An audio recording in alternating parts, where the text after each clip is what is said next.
Bueno, a continuación va a presentar Marcela Visconti. Marcela es profesora titular de Análisis, Crítica y Estudios sobre Cine. Ahora nos toca la sección sobre cine en la Facultad de Filosofía y Letras de la Universidad de Buenos Aires.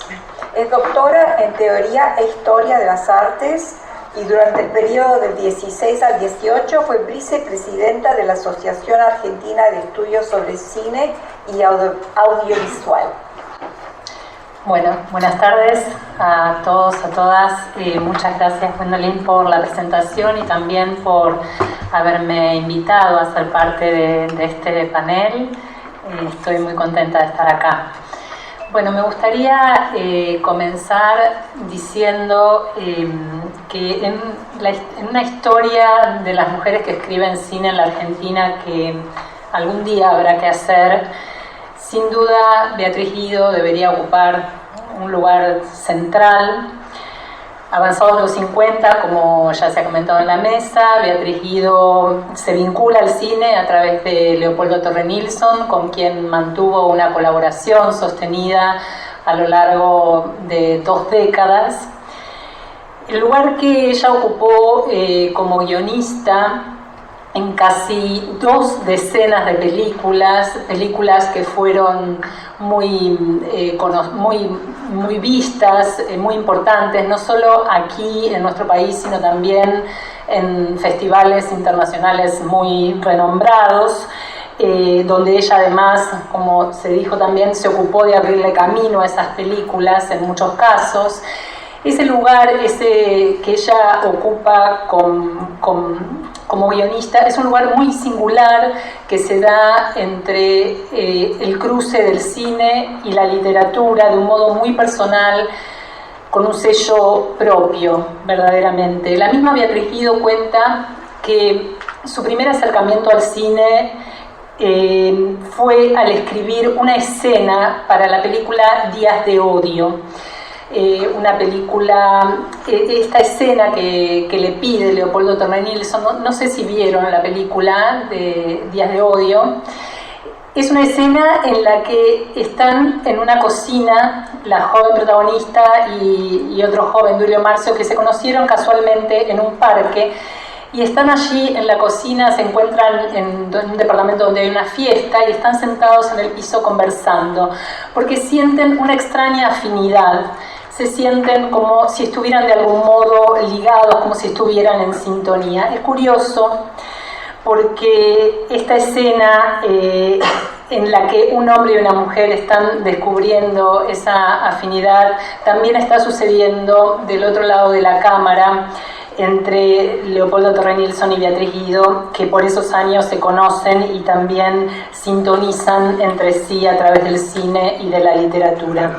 Cuando se filma Días de Odio, Beatriz Guido asiste a la filmación, discute también, conversa con Torre Nilsson, con Borges, que habían sido quienes adaptaron, ¿no?, el cuento de Borges, Emma Suns.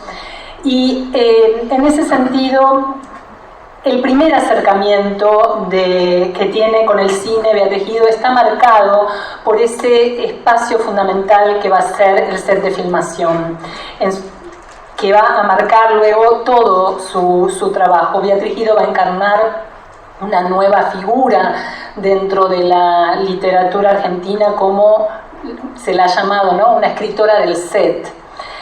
Una escritora que escribe sus novelas y sus cuentos en el set de filmación, en medio del bullicio, de todos esos gritos, del desorden, ¿no?, que por momentos las distracciones que hay en un set a donde ella siempre está presente, haciendo sugerencias, retocando diálogos. Una escritora que inventa historias pensando en su posterior adaptación al cine. Recién se comentaba esto en relación con La mano en la trampa, ¿no?, que es casi simultáneo lo que sucede ahí, de modo que ella, cuando está escribiendo, ya está pensando en cómo esto, es evidente, va a llegar al cine. Una escritora también que guiona, es decir, que reescribe los diálogos de sus novelas y de sus cuentos para el cine.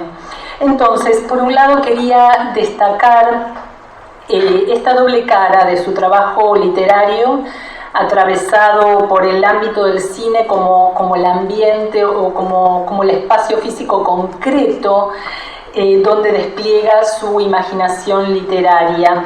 Acá no sé si estaba en la anterior, en la imagen anterior, lo podían ver, es una foto que me parece muy interesante la foto. Hay muchas fotos de Beatriz Guido en los sets de filmación, tenía un cuadernito con anillado, ¿no? y escribía, o escribía en papelitos también, después había que componer todo eso, pero en esta imagen me encanta el gesto en su rostro, y además usa su cartera como pupitre, ¿no? Y tiene la virome en la mano con que se toma la barbilla.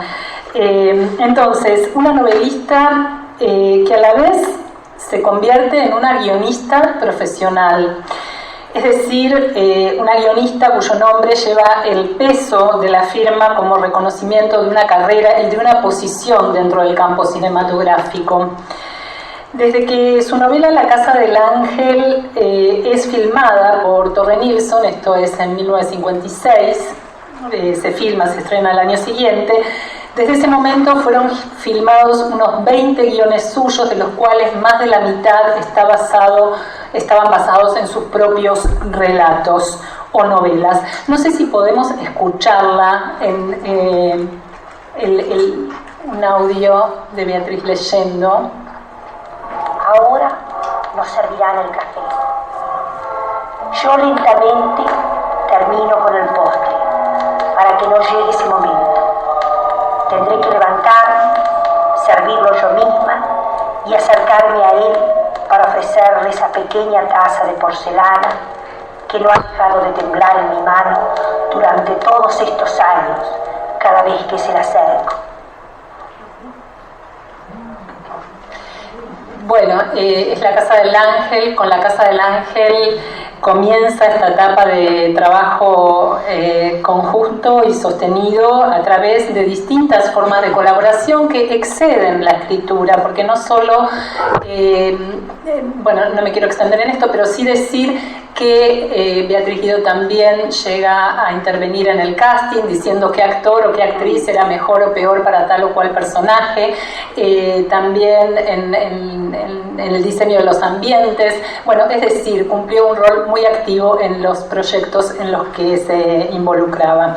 Con Torre Nilsson conformaron una dupla, no solo en los temas y la construcción de las historias y cómo son llevados a la pantalla, sino también en otras cuestiones relativas a cómo dar a conocer el propio trabajo, algo que también se ha comentado en el panel, con ese rol fundamental que ella sabía jugar muy bien, moviéndose en los festivales, haciendo contactos y bueno, y cuando logra que La Casa del Ángel se muestre en el Festival de Cannes contra todos los pronósticos, porque nadie pensaba que eso podía suceder.